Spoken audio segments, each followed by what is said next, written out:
Aí, professor, espera um pouquinho, deixa o pessoal entrar e eu já. Vambora lá, o pessoal já tá vindo também.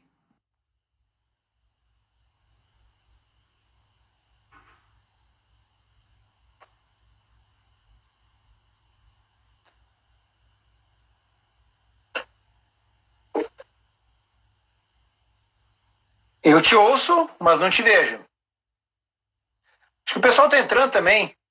Espera o pessoal chegar.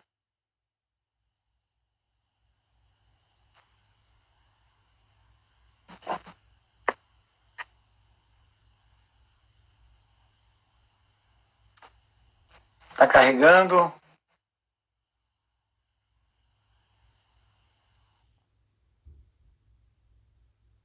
Rapaziada.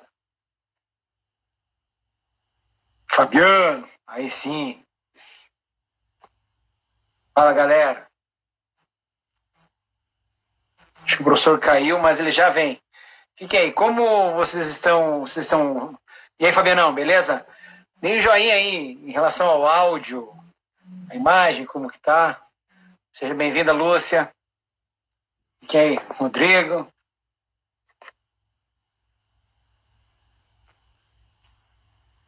Pô, Fabianão, fiquei feliz demais, cara. Tá no Paraná agora, né, cara? Que legal. Tu merece, cara. Tu merece. Tu merece. Luquinhas. Deixa eu ver se agora vai.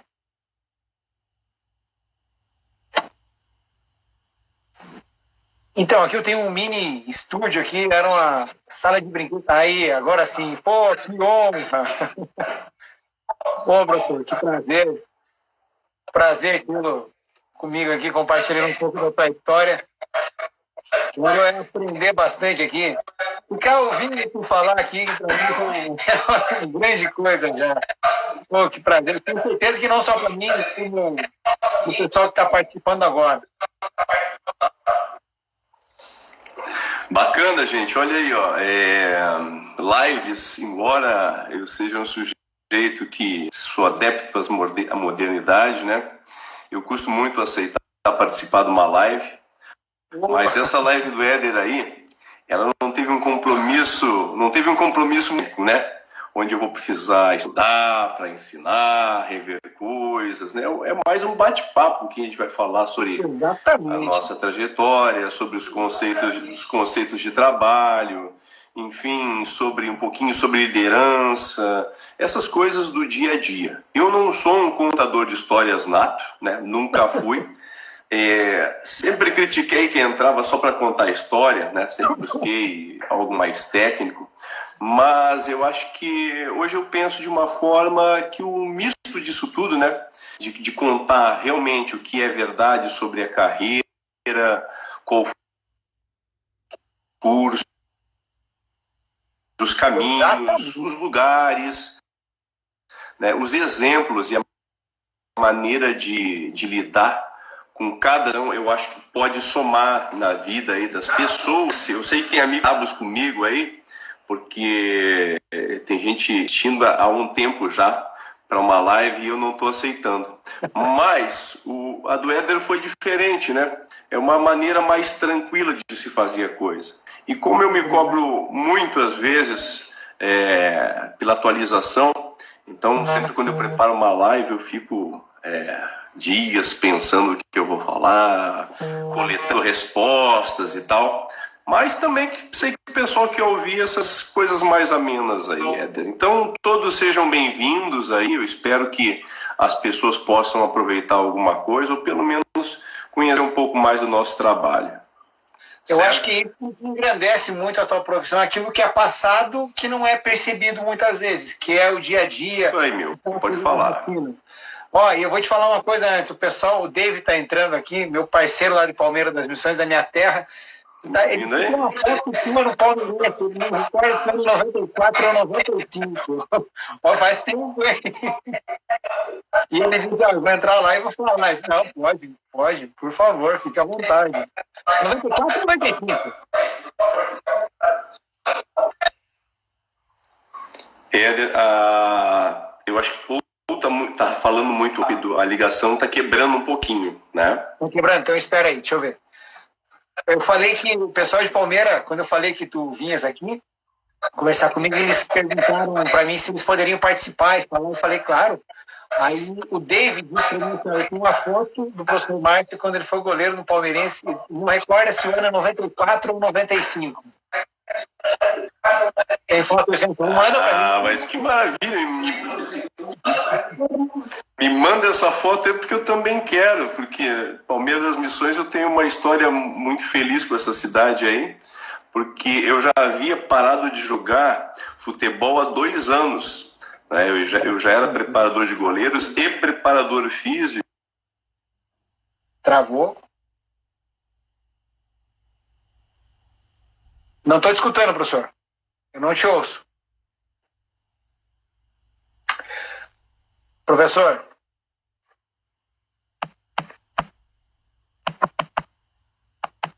Tá sem áudio, a gente não te ouve.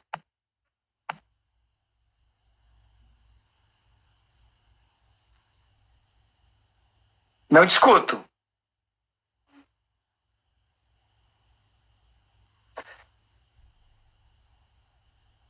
Deixa eu ver. Tá me escutando, professor? Consegue me ouvir? Deixa eu ver. Vou fazer o seguinte.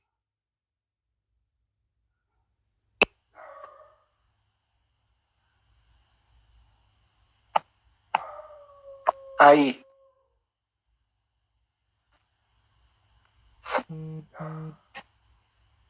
A primeira... olha só, que legal isso. Olha, eu fiz aqui, sempre que cai, eu removo e te convido de novo. Porque às vezes dá essas falhazinhas e aí eu removo e te convido outra vez. Beleza? A primeira coisa que tá ótimo. Tá um cara fora de série e sempre inquieto. Eu acho que a primeira característica do líder é a satisfação momentânea, a satisfação de estar em algum lugar e a inquietude de não se conformar com a situação, de querer algo mais, de ser comprometido com o crescimento, com o desenvolvimento. Colocar o pé no improvável, sempre. Na verdade, a gente pode entrar direto nesse assunto aí. Primeiro, eu sempre penso que o líder precisa estar seguro de suas decisões, né? O líder precisa exaltar as pessoas na hora certa, não sempre, mas na hora certa. Exaltar sempre o comportamento. E nós que lidamos com o público, com atletas, principalmente a gente precisa ter aquele comportamento positivo, né?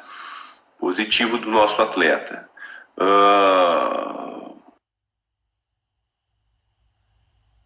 Travou de novo. Sem áudio de novo.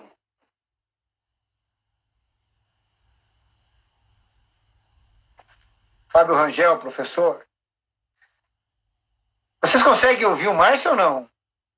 Eu não consigo ouvi-lo.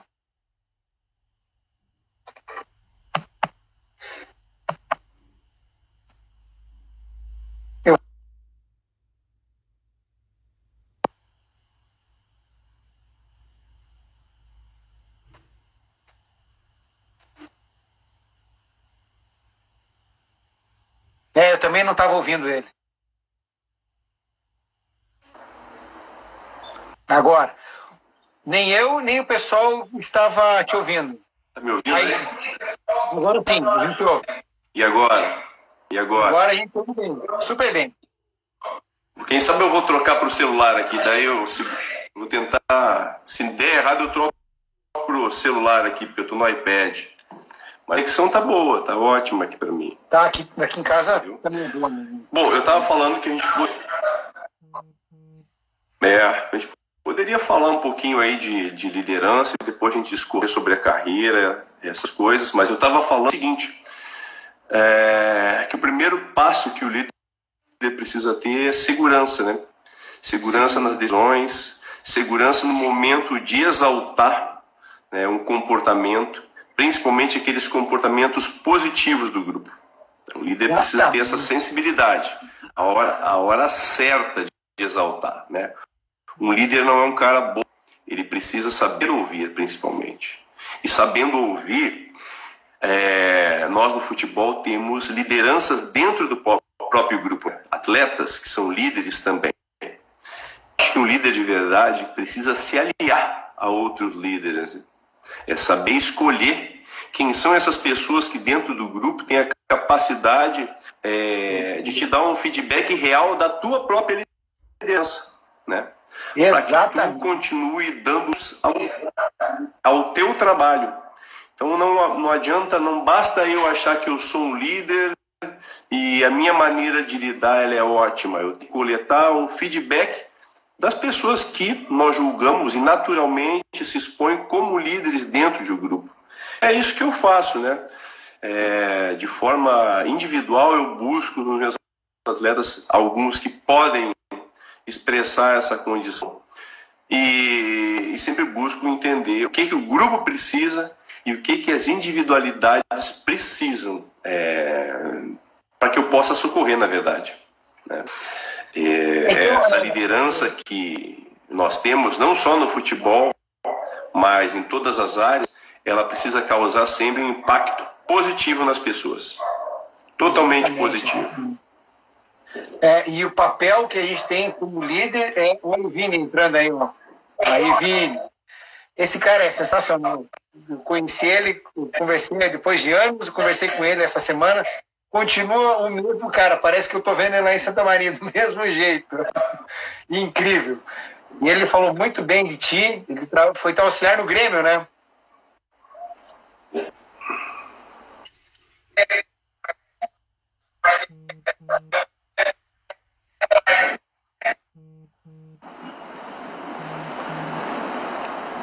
Travou de novo.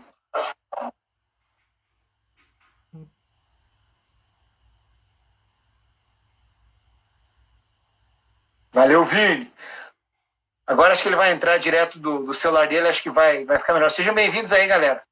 Se vocês tiverem perguntas a fazer para o professor, por gentileza, fiquem à vontade.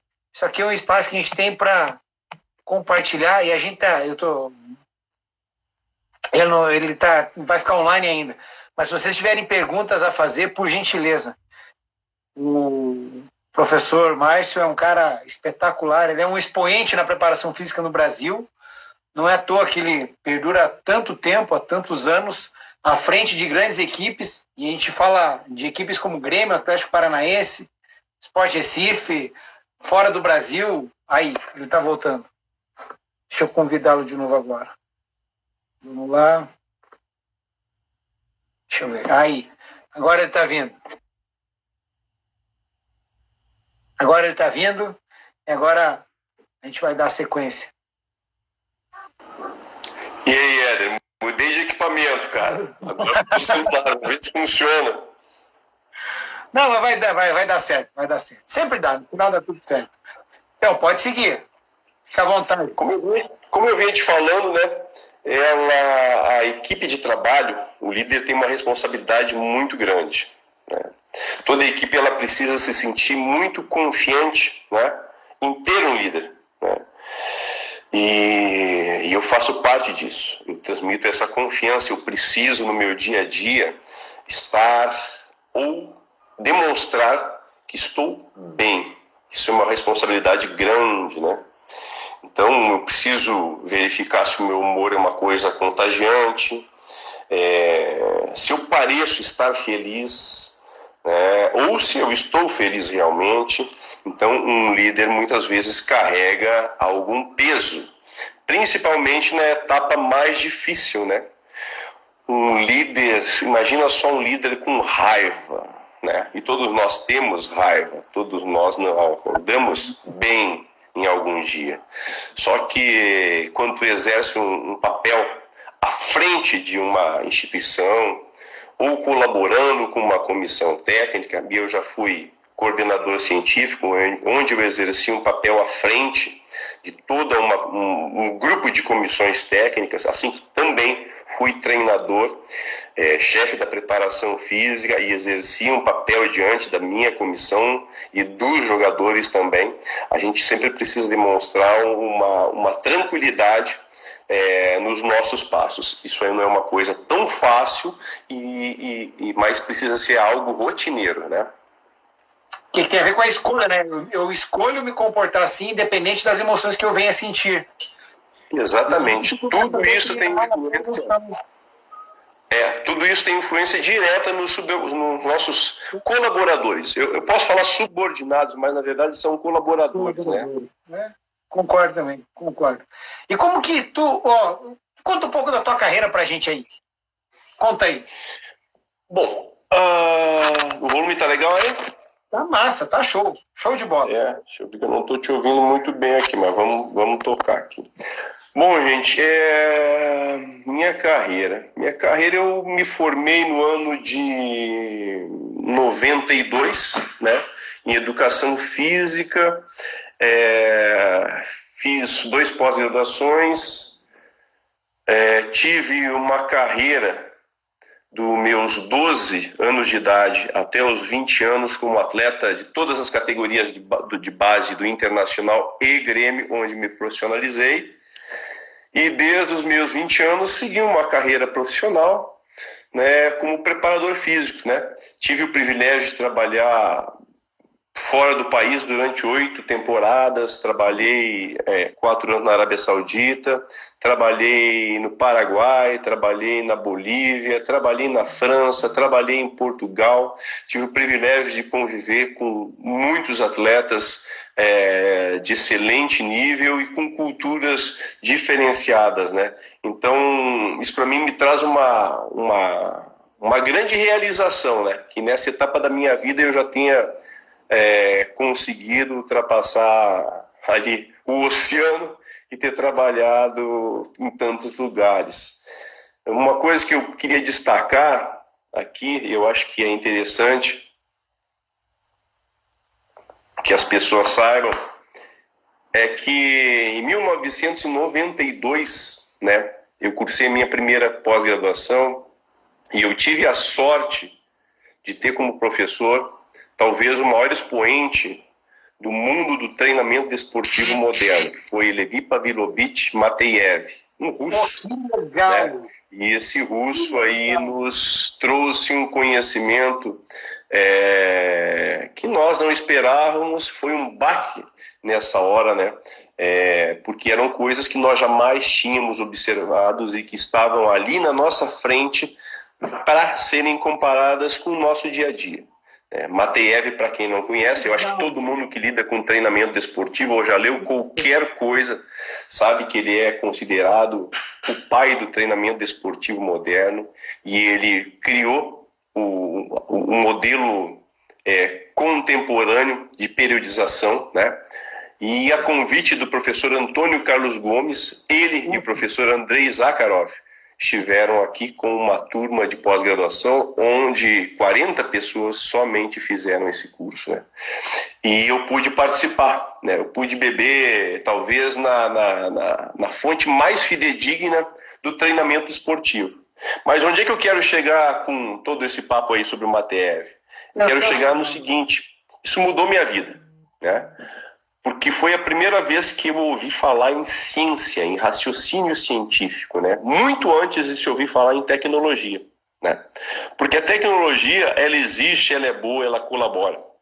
Mas se eu tiver toda essa tecnologia e não souber utilizar de forma científica, com raciocínios lógicos em prol da tua equipe, dos teus jogadores, isso não te vale de nada. E o Mateev contava várias experiências dele, comparando a tecnologia ao pensamento. E eu me lembro que em todas as vezes o pensamento prevalecia a tecnologia. Eu utilizo muita tecnologia, mas tenho a sorte de ter aprendido a entender de que maneira se raciocinar de forma científica, né?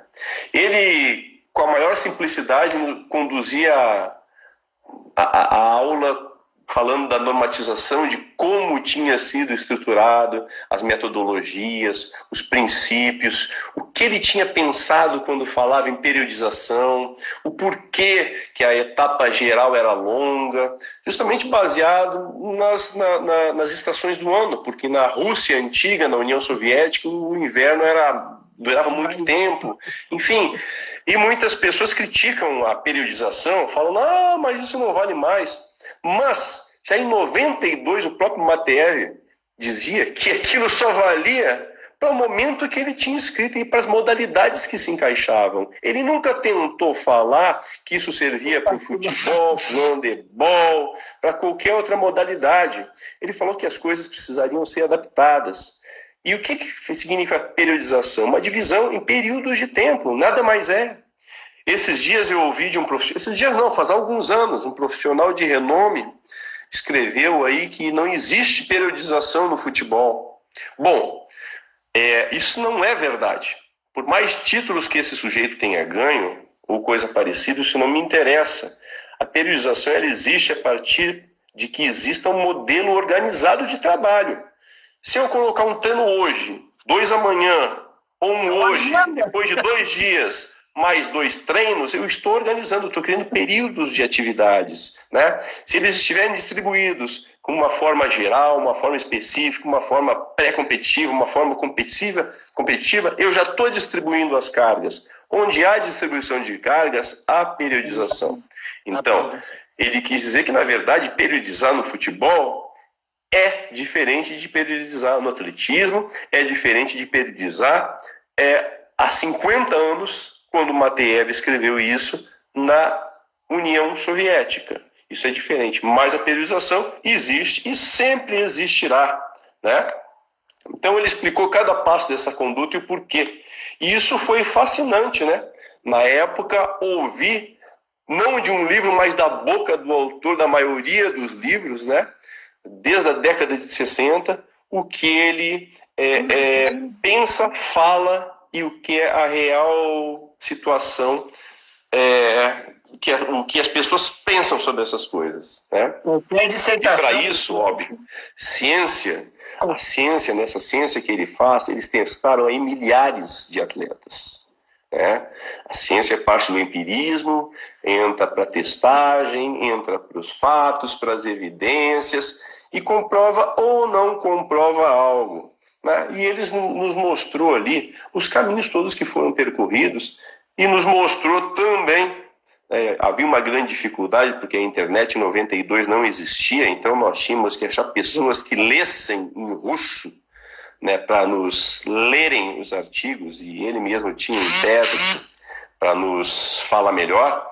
Era muito difícil entender tudo isso. Mas nós sabíamos ali, sim, que eram milhares de testes. E isso virou ciência, porque a ciência se faz assim, né?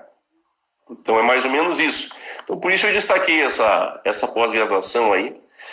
E naquele momento, eu não sei se é Platão, Sócrates que falou isso, né? Tudo sei que nada sei. Era o que passava pelas nossas cabeças na sala de aula, quando nós saímos daquela aula do professor Mateev, hoje já falecido, acho que há uns 10 anos, né? Então, isso foi muito bom. Mas vamos dar sequência nisso. Quer saber o que mais me incomodava nisso tudo? Eu estou tentando aqui, professor, perdão de interromper. Chega um pouquinho mais perto do teu telefone aí, porque está falando muito baixo, eu não estou ouvindo. Tá. Deixa eu ver. E agora, melhorou? Eu uso o microfone, mas eu tirei, porque o pessoal falou que é melhor sem. Então, eu tirei. Pois mas eu acho que coloca de novo aí, vamos ver se fica melhor aí, porque eu não estou ouvindo. A minha filha acabou de levar lá. Filha, traz o microfone pro pai, por favor. Tenta colocar aí. Mas eu vou te dizendo, já que todo mundo está me ouvindo aí, uma das coisas que mais me inquietava, e isso eu trago da época que eu joguei futebol, é porque que a maioria dos exercícios na época, para se treinar futebol, certo?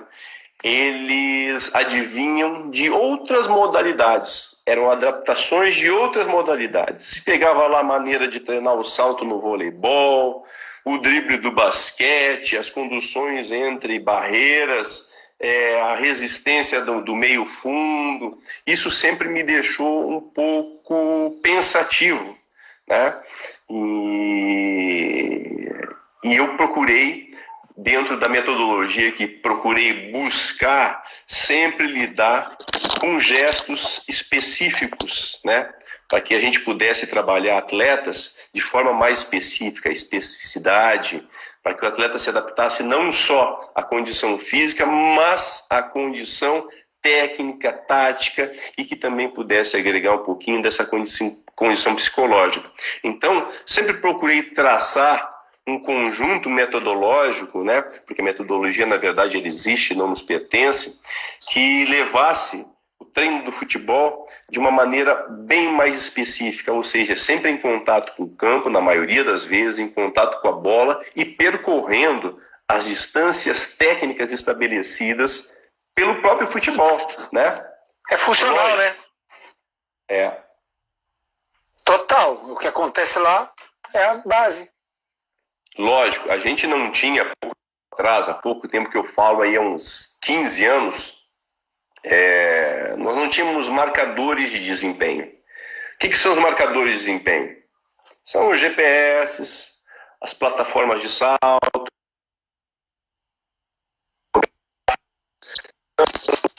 os medidores de enzimas, né, os laboratórios portáteis. Tudo isso fez com que nós pudéssemos falar o que eu estou te falando hoje.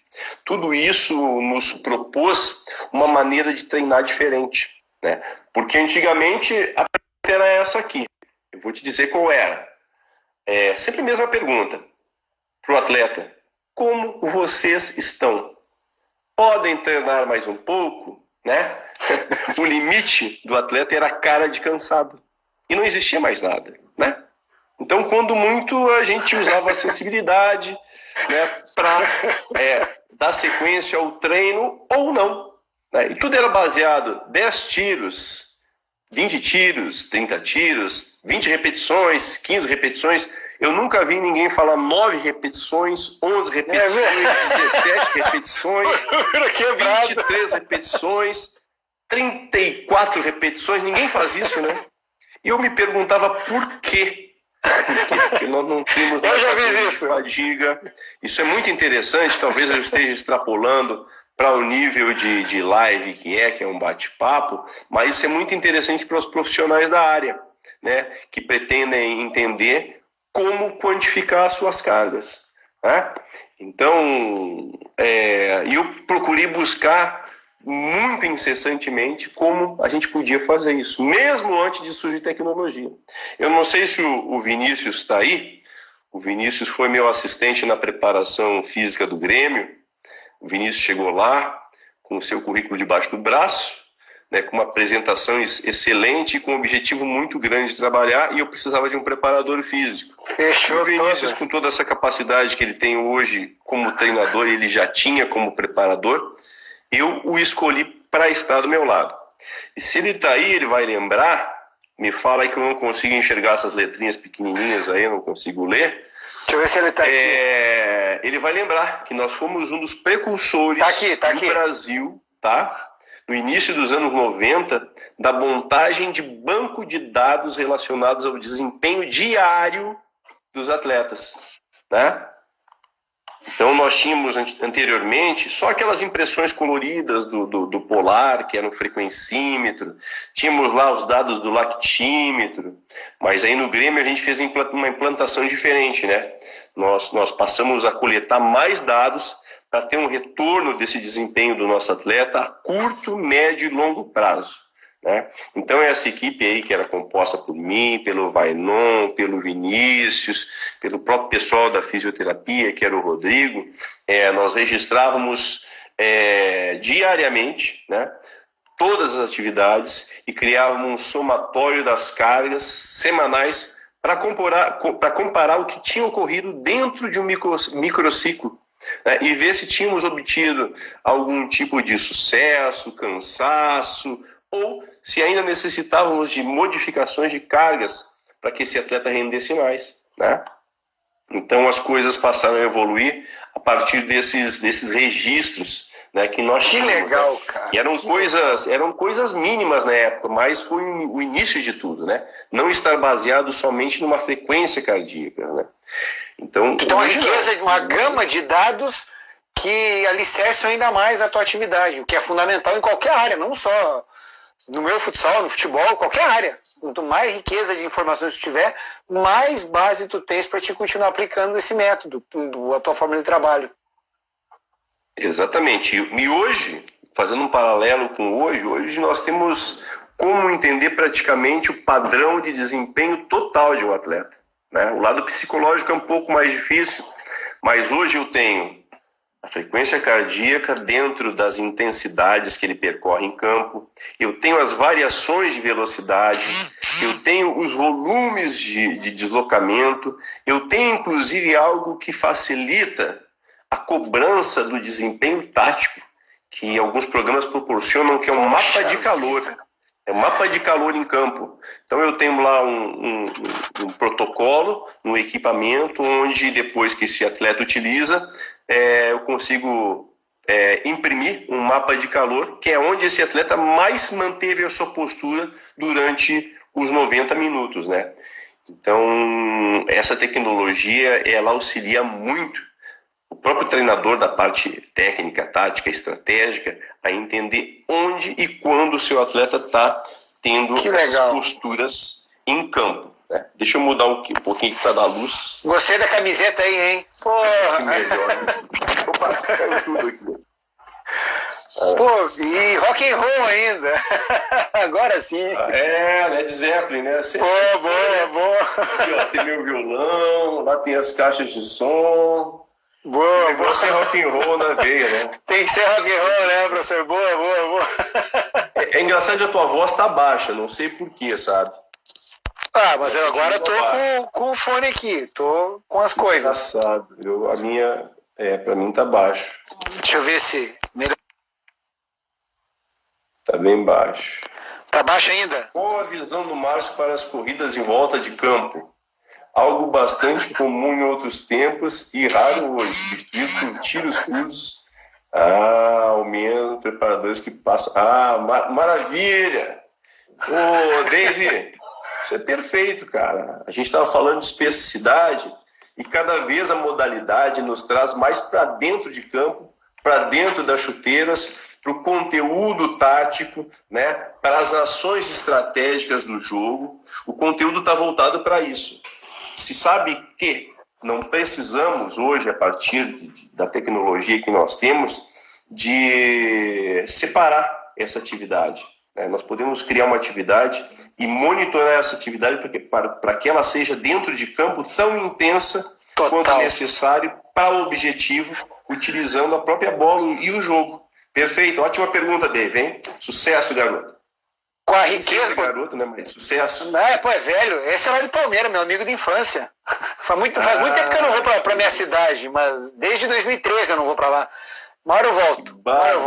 Ó, Palmeiras tinha, não me lembro o nome dos caras, que cortavam o meu cabelo quando eu tinha cabelo. Eu na barbearia ali no centro, ali, sabe? Poxa, era muito legal. Quem que eram os caras lá? Tu lembra de quem lá de Palmeiras? Hã? Tu lembra de quem lá de Palmeiras? Jogou com o Cook, né? Tem umas pessoas que eu não posso dizer que eu lembro, né? Pô, olha aí, ó. Olha o Cook aí, ó. Essa é quem, ó. Ó, então ele jogou com o Cook, ele tá ali, ó. Ariosto, Raimundo, deve ser por aí, esses caras que cortavam o cabelo da galera lá do Palmeirense. Não é verdade, cara. Eu perguntei se tinha jogado com o Cook, ele tá aí, ó. Pô, que honra. O Cook conseguiu ser meu jogador depois também, né? Uma maravilha ter trabalhado com esse rapaz aí. Excelente atleta. O mundo precisa de mais jogadores assim. Um exemplo, pô, assim, de perseverança, resiliência, porque não é fácil para alguém suportar todas as dificuldades que é jogar em clubes menores e conseguir alcançar um sucesso como ele alcançou lá no Náutico. É um exemplo de superação que nem todos conseguem suportar. Mas o rapaz era bom, né? Sempre foi. Nós tínhamos muitos jogadores qualificados naquela época, né? Que se nascessem nos dias de hoje, certamente fariam ainda mais sucesso, né? Concordo. O Gainetinho lá da minha terra. Para eu poder te ouvir, porque... Vamos ver se melhora aqui. Vamos ver. Melhorou? Ah, tá perfeito agora. Tá perfeito. Tá, então. Eu tô ouvindo bem. Tá ouvindo? Então, olha só. Qual a diferença do Márcio para aquela época lá em Palmeiras das Missões, antes de toda essa experiência que tu tiveste aí, e o que essa experiência agregou em ti na relação, Márcio, quem tu és, assim? Tipo, tu olha para trás agora, vê que o que essas experiências te trouxeram, assim, essa bagagem cultural, a bagagem informativa, porque a ideia de aprendizado que eu percebo que tu tem, assim, a gente não perde nunca perde. E como a informação ela é efêmera, hoje é, amanhã não é fundamental que a gente busque essa informação e esse crescimento alicerçado no conhecimento. O que assim, a diferença daquele cara de antes para esse cara de agora, como que tu pontua isso? Na verdade, a diferença do dia hoje, que dia hoje? Hoje é de 27, 28, a diferença do 27 para o 28. Acho que todos os dias da nossa vida a gente vem aprendendo e também desaprendendo, né? Sabendo lidar e às vezes não sabendo lidar com alguma situação.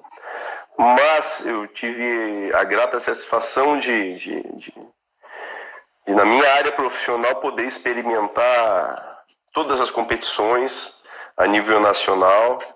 Tive na minha área profissional condições de experimentar muitas competições europeias, competições aqui como Libertadores, Sul-Americana, Copa de Portugal. E isso aí qualifica a gente de uma forma muito interessante, né? Porque tu lida com atletas de altíssimo nível, tu passa a ter uma responsabilidade muito grande na preparação desses atletas, na recuperação desses atletas, no sistema psicológico desses atletas. A compreensão exatamente. Além de, né, conhecer as culturas. Por exemplo, quando tu chega numa Arábia Saudita, onde eu morei por 4 anos, né, e trabalhei em 3 equipes. Na primeira delas, nós fomos campeões, né? Campeões da Copa do Rei, uma Copa que o Al-Shabaab, que era uma das grandes equipes da Arábia Saudita, que fica em Riad, creio que eram 14 ou 15 anos que essa equipe não ganhava essa competição, ou não ganhava nenhuma competição, embora fosse relativamente, digamos, entre o Corinthians, Atlético Mineiro, Cruzeiro, Palmeiras de lá. Era uma equipe muito grande, muito suntuosa, com tudo que tu necessitava. Na verdade, né, no ano de 98 isso aconteceu, né, e foi a primeira vez que eu realmente lidei com alta tecnologia, que eu lidei com alto padrão de ambientes de trabalho, né, lidei com pessoas, com setores que estavam prontos para te atender, da rouparia até os equipamentos de musculação. As tuas exigências, elas demoravam um dia para serem seguidas. Nós fizemos pré-temporada fora da Arábia Saudita, foi uma escolha nossa ir para o Egito. Nós estivemos depois mais 2 vezes no Egito, outra pré-temporada na época que a Síria não estava em guerra, que era um país maravilhoso, estivemos na Síria, e isso o Al-Shabaab fazia.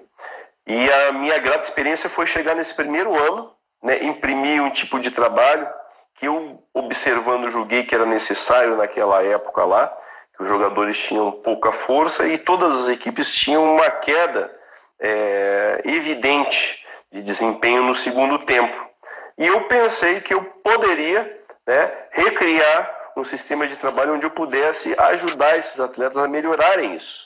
E foi o que eu fiz. A nossa equipe se destacou bastante, não só na área física, mas a área física se destacando. É óbvio que tu consegue percorrer mais espaços, é óbvio que tu consegue manter as tuas estratégias por mais tempo. Então, nós conseguimos um título.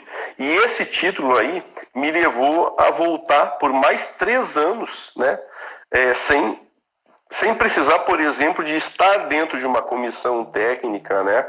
Eu voltei para a Arábia Saudita por convite das equipes, das outras equipes.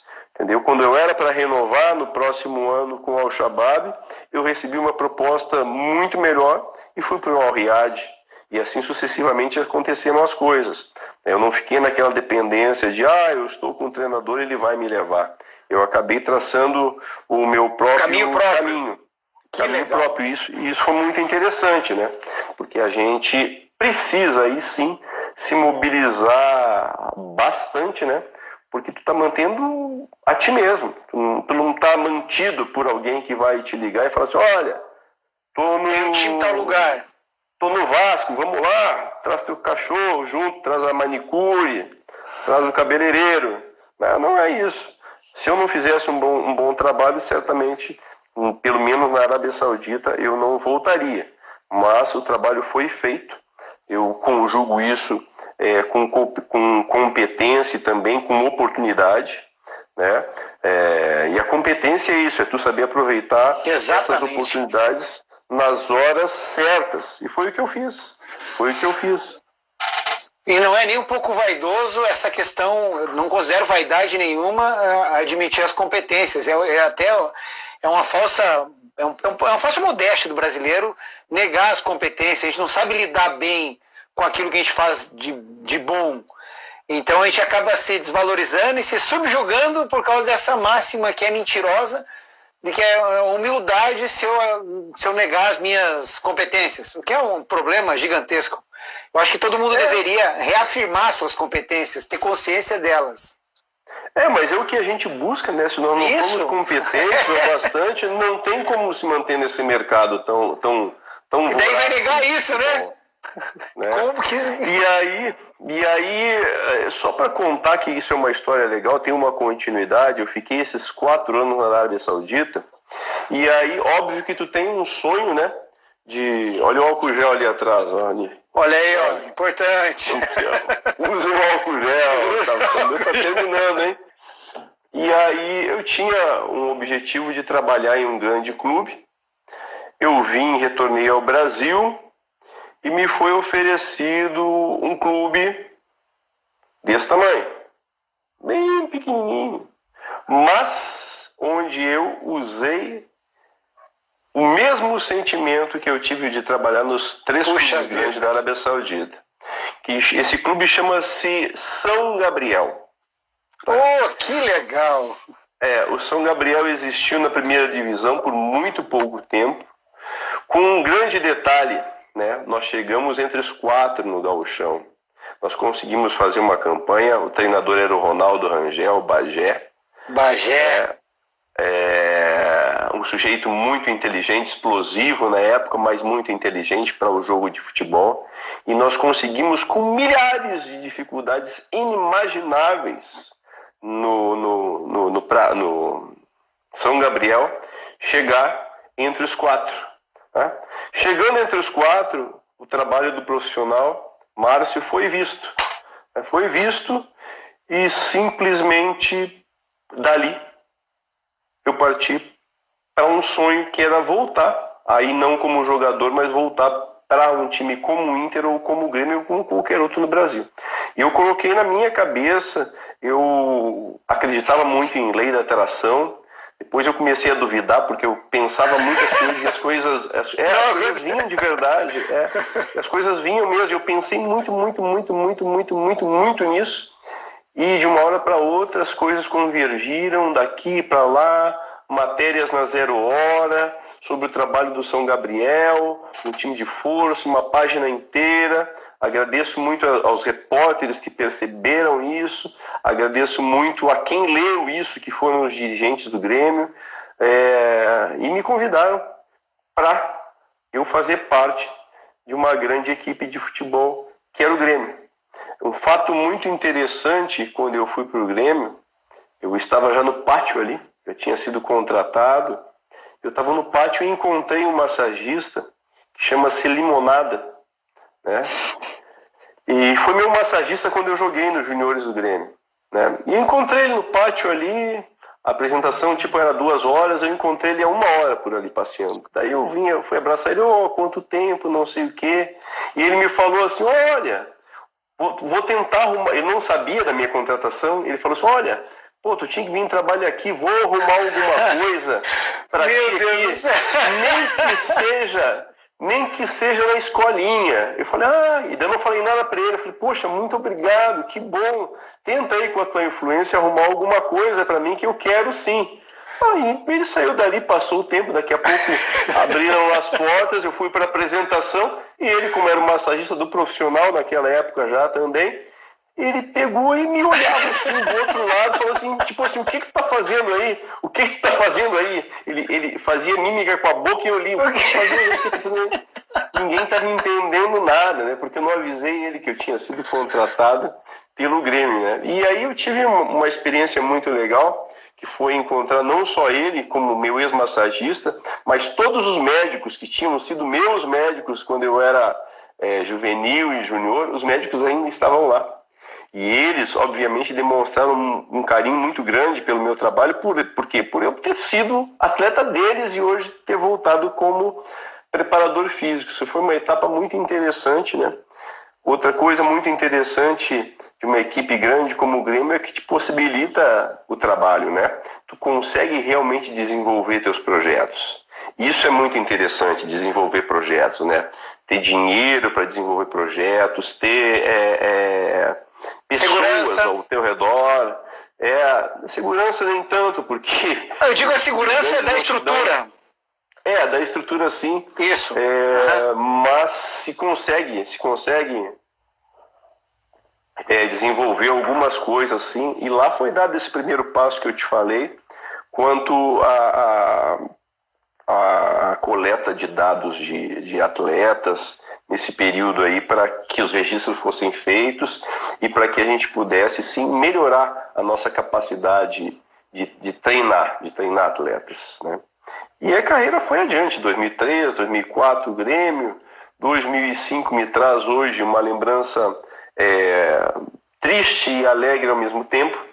Eu fui contratado pelo Brasiliense, né? O Brasiliense estava na primeira divisão do futebol brasileiro na época, e nós tivemos uma estreia no Campeonato Brasileiro contra o Atlético Mineiro, lá no Mineirão, ganhamos de 1-0, não esqueço disso hoje, mas não é isso que eu quero falar. O que eu quero falar é que semana passada eu perdi um grande amigo, né? Que foi o Valdir Espinosa, o qual eu trabalhei no Brasiliense, na Série A, e depois trabalhamos juntos também no Cerro Porteño. Então, o Espinosa foi uma pessoa que nos deixou aí muitas lições, uma grande amizade, um grande coração, né? Para quem conviveu dia a dia com ele, ele não sabia ter as coisas só para eles. Ele queria que todos tivessem as mesmas possibilidades que ele. Que legal! Não existia aquela divisão assim, preparador físico mora mal, treinador mora bem. Preparador físico tem um carro pior, treinador tem um carro melhor. Tanto é que tem uma história muito, muito legal sobre o Valdir, que o Valdir sempre foi um cara, um jump. Travou? Voltou? Não, voltou. Ofereceram para o Valdir um carro lá no Cerro Porteño. Era uma caminhonete de mais ou menos uns 15 anos, a caminhonete, a diesel, boa, que para mim servia. Mas o Valdir olhou para a caminhonete e falou assim, não, me desculpa, eu não vou andar nisso. Eu quero um carro melhor ou não quero carro nenhum. Ele me olhou e falou assim, tu quer esse carro aqui? Eu falei, claro que eu quero. Eu quero um carro, daí que eu vou usar. Daí eu falei pra ele, mas não vem, eu não vou ficar te buscando todo dia. Ele falou, não precisa, tu não sabe nada. Ele falou, eu já tenho até motorista, se tu quer saber. Ele contratou lá, né? Ele contratou na época no Cerro lá, essa é uma história bem legal. Ele contratou um ex-jogador dele lá, que era taxista, porque ele trabalhou antes no Cerro lá. Ele imprimiu a modernidade do futebol no Cerro Porteño. Ele, Carpegiani, esses caras todos aí. Muito. Então ele tinha atletas já estavam aposentados e tinham que era motorista de táxi, ele simplesmente contratou o cara para motorista dele. Então, enquanto ele estava no treino, o motorista levava a família. Então, o Valdir era talvez uma das pessoas de melhor convívio para se trabalhar que eu estive do lado. E 2005 me marca isso, né? Porque foi o ano que eu trabalhei com ele, o primeiro ano. Depois voltamos em 2007 no Cerro Porteño. E a semana passada, aí, 10 dias atrás, o Valdir nos deixou, né? E é isso, é a vida. E aí seguiu adiante. É a vida, carreira, né? Aí rodei Avaí, Cerro Porteño, aí Guaratinguetá, onde também chegamos às finais do Campeonato Paulista e fomos campeões do interior com um time todo. Eu estou em São Paulo de novo, né? E São Paulo inteiro lembra do time que se chamava Locomotiva, que era o Guaratinguetá, né? Que fez história lá, que é só colocar na internet aí, Guaratinguetá 2008, o nosso time realmente era algo que não existiu mais. Conseguiu reunir atletas qualificados, muito qualificados, né, e conseguimos fazer um belo campeonato. E dali eu fui para Portugal, 2008, no final, um clube de meio de tabela, que era o Belenenses, né, um clube muito organizado, num bairro maravilhoso, em Lisboa, no bairro de Belém. E aí, além de viver o belenense, né, meu sonho era morar na Europa, eu pude conhecer, realizei, eu pude participar das competições europeias, eu pude viajar para outros países, eu fui visitar Itália, Alemanha, Grécia, Inglaterra, aproveitei muito esse tempo para aprender, né? Fiz um estágio no Milan nessa época, dei uma passagem lá, o Luiz Felipe Scolari estava no Chelsea na época, eu fui até lá também para conhecer o grupo, passar um dia com eles lá e saber sobre metodologia. Conheci muito bem todo o departamento de fisiologia, de análise de dados, que é um pouco diferente, aliás, muito diferente do que a gente faz aqui, né? O Chelsea tem 30 campos de futebol, é um CT gigantesco, então é uma realidade que até então ela estava só em sonho, né? Mas pôde se realizar devido a essa minha ida para a Europa, né? E aí, é difícil até a comparação mesmo. Não tem como comparar, na verdade. Não tem, né? Não tem, e a seriedade com que as coisas são feitas, né? Elas são, o europeu, ele acaba sendo muito preto no branco, né? É tudo muito correto. Por exemplo, no Milan, no Chelsea, os jogadores chegavam, o treino era somente um período à tarde, mas eles chegavam às 10h30, 11 horas da manhã, almoçavam, alguns traziam as suas famílias que ficavam com eles nos apartamentos, com as crianças. Que legal, cara. Às 3 horas iniciava o treino, os jogadores aqueciam por si só, na maioria das vezes, e o trabalho era objetivo, né? Ninguém dispersava, então digamos que tínhamos lá 1h30, talvez, um pouco menos, um pouco mais de treino, onde tu sentia foco nos olhos dos atletas, sabe? Coisa que muitas vezes no Brasil o jogador dispersa muito. E dispersa também porque eu acho que falta um pouco de discurso da nossa própria área, né? Eu acho que a gente precisa agir mais, não ser somente passivo nessa hora aí de lidar com atletas, não somente ficar debaixo do braço das ordens de alguém, a gente precisa interagir, a gente precisa criar a cultura de educar também. Né? E estimular mais esse compromisso, esse foco, né? Concordo contigo. Estimular mais e fazer com que isso aconteça, né? Não são só palavras, a gente tem que ter atitudes. Por que o Jorge Jesus aí está sendo considerado um excepcional treinador? Eu, quando cheguei no Belenense, ele recentemente tinha saído de lá. E ele nunca foi um ícone, nunca foi unanimidade. Uma referência. Não, nunca foi. Só que ele chegou aqui, colocou postura, liderança, né, conseguiu entender o que os atletas precisavam e, obviamente, um time como o Flamengo, né, ele soube aproveitar as peças que já estão acostumadas com o nível de Europa. Então, isso facilitou muito o trabalho do Jorge Jesus. Então, é isso que acontece. Eu acho que a nossa postura quanto a não só preparadores físicos, mas eu chamo treinadores, todos os que aplicam treino. Então, somos exatamente, eu concordo. Somos assistentes, treinadores de goleiro, treinadores técnicos, todos nós somos, de certa forma, treinadores.